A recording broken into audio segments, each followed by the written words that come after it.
Okay, today is Sunday, and I wanted to hope that everybody found what they wanted for Record Store Day. I went out to town today, not to any record stores, but I went to the regular Goodwill bins because that's what I do on Sundays sometimes. And I meet some of my record collecting friends. There are other people too, but I wanted to tell them about Record Store Day, and most of them had no clue what was going on, or didn't even really know what it was. And they said, oh, well, it's just, the albums are eventually going to come out, blah, blah. Well, yes and no. But anyway, to make a long story short, I actually picked up a couple albums there, and I think I did just as good as I did yet. I think I did better today anyway. But we'll just get in with what has come in the mail for the last day or two, because I haven't shown those yet. One was out of Texas, the other one I cannot remember where it came from. And one of them came with a nice letter on an index card. And we'll start off with this one here. This is Ed Snead. And I've seen him sign this card before on the front, but I saw no autograph there. I was, oh man, Ed Snead. I needed that for my golf collection. And there's Ed Snead on the back. So not to worry, at least it's signed. But it's a very dark card, almost black in some places there. I guess he could have signed his shirt or signed down over his name, but he signed on the back, and some people say, well, the back 9, for golf. So that's that one there. This one came with a letter because I wrote to him asking about his sons, or his relatives or whatever, do they play golf? And there's a really nice letter there. Our son Kyle played golf in high school and is in college at the University of Texas. So that's really pretty neat. And talked about his sons, our grandsons are playing golf at the University of Texas and will graduate in May. Pearson is second in the world amateur rankings, and Parker has qualified to play on the Canadian Pro Tour.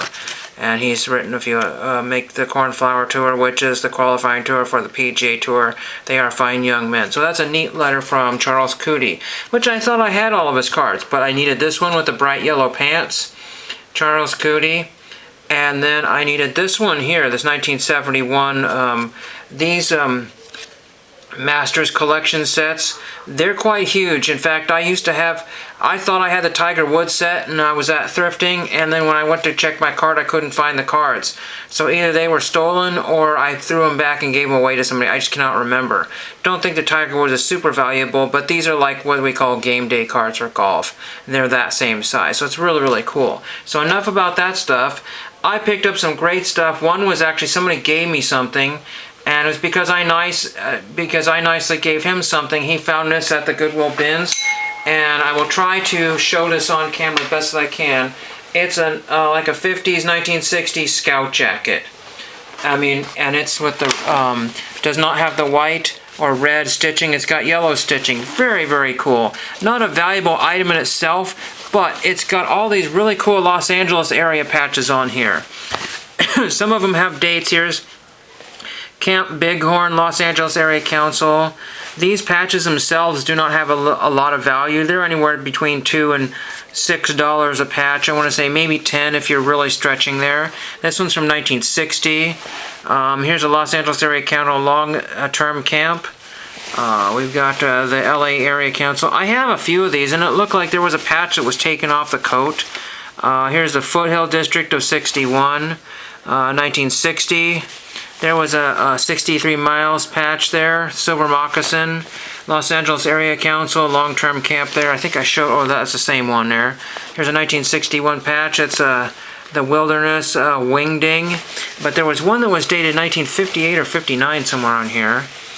Let's see if I can find it here. There's 60, 61.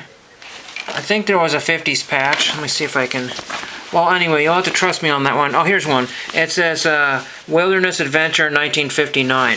And there was a patch right there, right in that area there. I believe I do have a vintage used patch from the Los Angeles Area Council.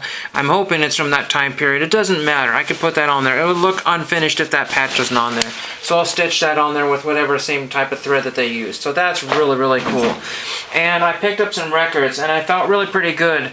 My friend there was there. He did not know about Record Store Day, and he said, well, we don't travel very far. But the town that I went to was just like not far at all. So I don't understand what the deal was there. But anyway, I was really happy because he found a whole bunch of Beatles 45s with picture sleeves, and he practically risked life and limb at the store, zipping past, carts and what have you, and all to leap for this record box. It was crazy. But I, being a smart shopper, decided to just not risk life and limb and being damaged by anybody in the store or anything. There's some plastic pages. They're not record sleeves here. But I got a whole pile of those. And then the next bin came out, and it was records. I walked off to the other side, and kind of fast-paced. And I got this big Circumstance Bruce Cockburn. Don't know a whole lot about this one, but I had to grab it. I think it's from 1988. Speaking too long here, so I'm taking a lot of time here. A very good condition. A lot of people passed up on it, but people were piling through the records like crazy. And the deal of the day was originally $5.99 at Tower Records many, many years ago. Brand new, factory sealed. Shocker, I cannot believe this was still here. Tears for Fears, The Hurting. Brand new factory sealed on Mercury. This is just absolutely, I'm shocked. I cannot believe.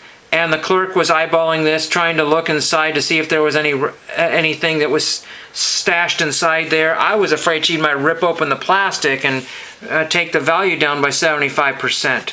Used, this album currently is listing on eBay for around $20. If they have the shrink on them, I've seen copies with the shrink on them for $60 or $70. And I couldn't find a copy that was still sealed, so this might be a $100 album. I do not know.